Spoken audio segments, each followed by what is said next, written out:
Good morning everyone. Students, आज हम करेंगे कक्षा 10वीं का हिंदी क्षितिज भाग 2 का चैप्टर बाल गोविंद भक्त। बाल गोविंद भक्त के आज हम अभ्यास के प्रश्न उत्तर करेंगे। पहला ही प्रश्न देखिएगा। खेती-बाड़ी से जुड़े गृहस्थ बाल गोविंद भक्त अपनी किन चारित्रिक विशेषताओं के कारण साधु कहलाते थे? खेती-बाड़ी से जुड़े बाल गोविंद भक्त अपनी किन चारित्रिक विशेषताओं के कारण भक्त कहलाते थे, साधु कहलाते थे? ये हमने उनकी चरित्र की विशेषताएं बतानी है। उत्तर देखिएगा। बाल गोविंद भक्त बेटा और पतेऊ से युक्त परिवार, खेती-बाड़ी और साफ सुथरा मकान रखने वाले क्या थे? गृहस्थ थे। साफ सुथरा मकान रहता था उनका और खेती-बाड़ी करते थे। और बेटा और पुत्र वधू जो है उसके साथ थी। 3 बातें हमें इससे पता चली। इससे आगे देखिए, फिर भी उनका आचरण साधुओं जैसा था। यानी पूरे गृहस्थ थे लेकिन आचरण साधुओं जैसा था। वे सदैव खरी खरी बातें करते थे, कभी झूठ नहीं बोलते थे। हमेशा ही खरी खरी बातों में विश्वास रखते थे। वे किसी की वस्तु बिना पूछे नहीं लेते थे। किसी की अगर वस्तु लेनी होती तो बगैर पूछे उसका प्रयोग नहीं किया करते थे। वे खामखा किसी से झगड़ा नहीं करते थे। वे अत्यंत साधारण वेशभूषा में रहते थे और अपनी उपज जो है, किसी से झगड़ा नहीं करना, किसी की वस्तु बिना पूछे नहीं लेना, खरी खरी बातें कहना और अत्यंत साधारण वेशभूषा, साधारण सा व्यक्तित्व था। और क्या कहना चाहता है कि अपनी उपज का, देखो जितना भी वो पैदावार करता था, अपनी उपज का कुछ भाग जो है हमेशा ही कबीरपंथी मठ पर चढ़ावा के रूप में देते थे और वहाँ से जो कुछ भी प्रसाद के रूप में वापस मिलता उसी से अपना जीवन का गुजारा किया करते थे। तो ये हमने देखा बाल गोविंद भक्त के व्यक्तित्व के बारे में। प्रश्न नंबर 2 देखें। भगत की पुत्रवधू उन्हें अकेले क्यों नहीं छोड़ना चाहती थी? जब जो है भगत के बेटे की मौत हो गई तो वह अपनी पुत्रवधू से कहता है कि तू अपने घर चली जा और अपना दूसरा विवाह कर ले, लेकिन वो उसको छोड़ना नहीं चाहती है, अपने ससुर को। ये कारण बताएगी कि भी क्यों नहीं छोड़ना चाहती। भगत की पुत्रवधू उन्हें इसलिए अकेला नहीं छोड़ना चाहती थी क्योंकि भगत के इकलौते पुत्र और उसके पति की मृत्यु के बाद भगत अकेले पड़ गए थे और स्वयं भगत वृद्धावस्था में थे, बूढ़े हो गए थे और नेम धर्म का पालन करने वाले इंसान थे जो अपने स्वास्थ्य की तनिक भी चिंता नहीं करते थे। वह वृद्धावस्था में अकेले पड़े भगत को रोटियां बनाकर देना चाहती थी कि वे अकेले पड़ जाएंगे भगत जी, और जो है उसका जीवन यापन कैसे होगा। इसलिए वह उसकी सेवा शुश्रूषा में अपना जीवन बिताना चाहती थी।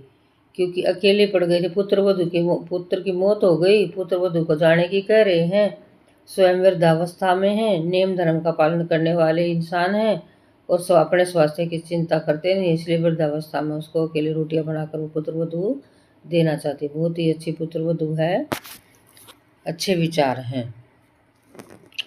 प्रश्न नंबर 3 देखिएगा। भगत ने अपने बेटे की मृत्यु पर अपनी भावनाएं किस प्रकार व्यक्त की? जब किसी के बेटे की मौत हो जाती है तो माता पिता बिल्कुल टूट जाते हैं, लेकिन यहाँ ऐसा नहीं है। भगत बहुत ही जो है शांत प्रवृत्ति के व्यक्ति हैं। भगत ने अपने बेटे की मृत्यु पर अपनी भावनाएं किस प्रकार व्यक्त की, हम ये बताएंगे। भगत ने अपने बेटे की मृत्यु पर औरों की तरह शोक और मातम नहीं मनाया। वे मृत बेटे के सामने बैठकर मस्ती और तल्लीनता में कबीर के पद गाते रहे और मृत्यु को आत्मा और परमात्मा का मिलन मानकर उससे दुखी होने के बजाय खुश होने का समय मान रहे हैं। वे अपनी पुत्र वधू को भी आनंद उत्सव मनाने के लिए कह रहे हैं। ऐसा हमने कोई व्यक्ति नहीं देखा, ऐसा सुलझावा व्यक्ति तो जो कभी भी जो पुत्र की मृत्यु पर भी जो शोक नहीं मनाता है, मातम नहीं मनाता है, मनाया आएगा, मैं को आ नहीं आएगा यहाँ पर, और मस्ती के साथ जो है अपने भजन गा रहा है और अपने पुत्र वधू को भी ये कहता है कि बेटी आत्मा का परमात्मा से मिलन हो रहा है, तू भी मत रो, तू भी उत्सव मना ले। ऐसा व्यक्तित्व जो है भगत जी थे। प्रश्न नंबर 4 देखिएगा। भगत के व्यक्तित्व और उनकी वेशभूषा को अपने शब्दों में लिखना है। उनका व्यक्तित्व कैसा था? प्रश्न नंबर 4 के अंदर हमने भक्त का व्यक्तित्व और उनकी वेशभूषा का वर्णन करना है। बाल गोविंद भक्त 60 वर्ष के थे। वो पहले ही पैराग्राफ में पाठ में बता दिया था कि 60 वर्ष का व्यक्तित्व, 60 वर्ष की उनकी आयु है। कोरे चिट्टे आदमी हैं, बाल उनके सफ़ेद हो चुके हैं, चेहरा भी सफ़ेद बालों से जगमगा रहा है और कपड़ों के नाम पर उनके पास से बहुत कम कपड़े पहना करते थे। कपड़ों के नाम पर उसके पास केवल एक लंगोटी और सिर पर कनफटी टोपी वो धारण किया करते थे। सिर पर केवल कनफटी टोपी है।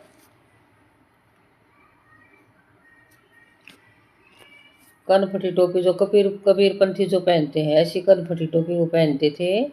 बाल गोविंद भक्त गले में तुलसी की बेडोल माला पर, तुलसी की जो जड़ें हैं ना, उनकी माला पहना करते थे। उनके माथे पर रामानंदी टीका सुशोभित होता था और सर्दियों में भी वे काली कमली ओढ़े रहते थे। इस प्रकार का व्यक्तित्व था उनका, जो आपको ऐसा समझ में आया होगा। प्रश्न नंबर हमने देख लिए 4। 5वां देखो बेटा, बाल गोविंद भक्त की दिनचर्या लोगों के अचरज का कारण क्यों थी। दिनचर्या यानी रूटीन का जो रोज का काम होता है सॉरी। बाल गोविंद भक्त की दिनचर्या लोगों के अचरज का कारण क्यों थी। बाल गोविंद भक्त की दिनचर्या लोगों के लिए कुतूहल बनी हुई थी। रोज का काम किस प्रकार से वो करते थे। कुतूहल होता है जिज्ञासा, जिज्ञासा का विषय बनी हुई थी। कैसे। बाल गोविंद भक्त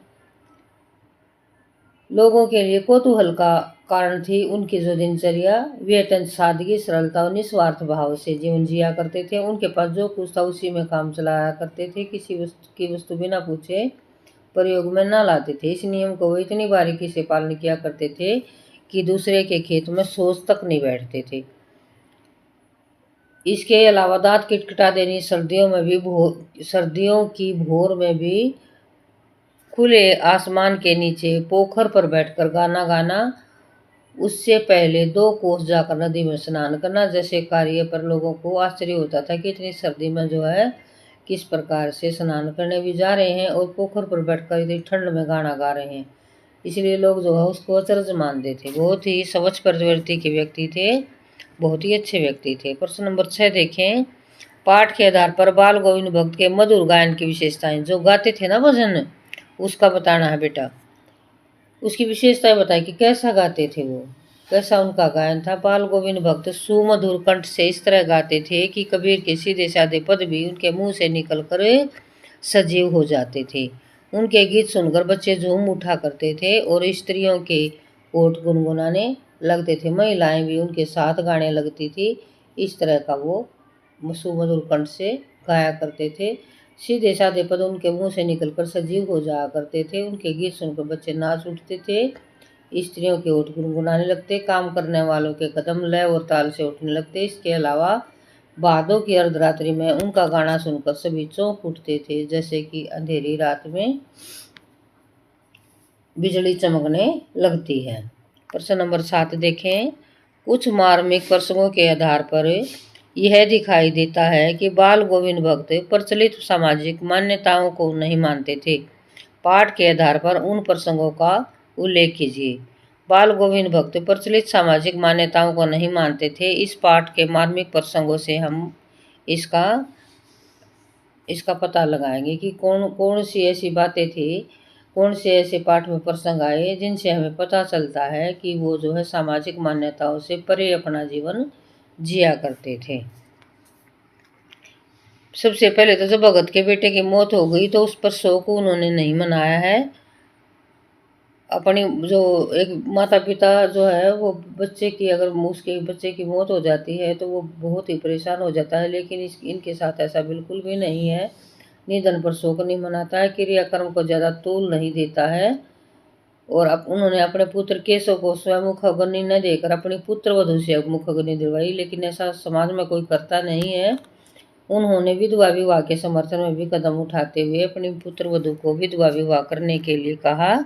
उसके भाई को कहा कि दोबारा इस बेटी का विवाह दोबारा से कर देना।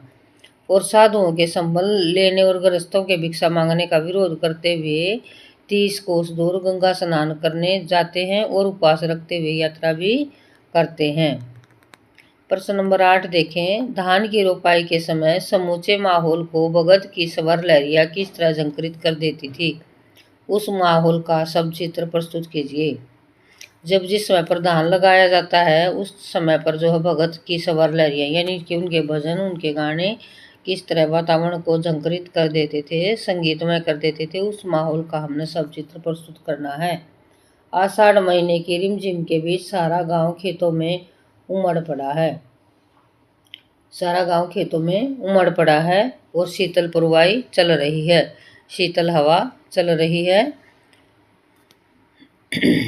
आसमान बादलों से आच्छादित है यानी आसमान बादलों से ढका हुआ है। कहीं हल चल रहे हैं, कहीं रोपनी हो रही है। बच्चे पानी भरे खेत में खेल रहे हैं। औरतें कलेवा और फिर मेड़ पर बैठी हैं। इसी समय भगत का कंठ फूट पड़ता है और उनके स्वर की गूंज आसपास के लोगों को झूमने के लिए विवश कर देती है। इसे सुनकर बच्चे झूमने लगते हैं, स्त्रियां ओठ गुनगुनाने लगती हैं और गीत की लय और ताल पर अंगुलियां रोपाई करने लगती हैं तथा कदम उठने लगते हैं। इसी तरह से रचना और अभिव्यक्ति के अंदर से भी अब परीक्षा में प्रश्न आने लगे हैं, इसलिए हम रचना और अभिव्यक्ति के प्रश्न भी साथ साथ करते चलेंगे। पाठ के आधार पर ये बताएं कि कबीर की श्रद्धा किन किन रूपों में प्रकट हुई है। कबीर की श्रद्धा जो है किन किन रूपों में प्रकट हुई है। पहनावे पर, आचरण पर। कबीर को वो साहब मानते हैं, उनसे असीम श्रद्धा, विश्वास और प्रेम करते हैं। कबीर के प्रति उनकी जो है श्रद्धा अद्भुत है। उनका पहनावा कबीरपंथियों जैसा है। उनके गले में तुलसी की माला और मस्तक पर रामानंदी टीका होता है। उनका पहनावा कबीरपंथियों जैसा है। गले में तुलसी की माला, तुलसी की जड़ों की माला, माथे में रामानंदी टीका और सारी उपज को पट में ले जाते हैं, चढ़ावे के रूप में अर्पित कर देते हैं, प्रसाद के रूप में जो मिलता घर चलाते हैं और सबके साथ खरा व्यवहार जो है यहाँ पर बाल गोविंद भक्त जी करते हैं। दूसरे की वस्तुओं को असपर्श मानते हैं। कबीर के पदों का गायन करते हुए दिन बिताते हैं। आत्मा को परमात्मा का अंश मानकर मृत्यु को भी मिलन का अवसर बताते हैं। उन्होंने कबीर की भांति जीवन को नश्वर बताया है। तो ये सब हमने प्रश्न 9 तक हमने प्रश्नों को किया और आशा है आपको प्रश्न समझ में आए होंगे। इसी में से क्वेश्चन पेपर में आपका प्रश्न जरूर आ जाएगा। इसी के साथ वीडियो समाप्त होती है। Good bye.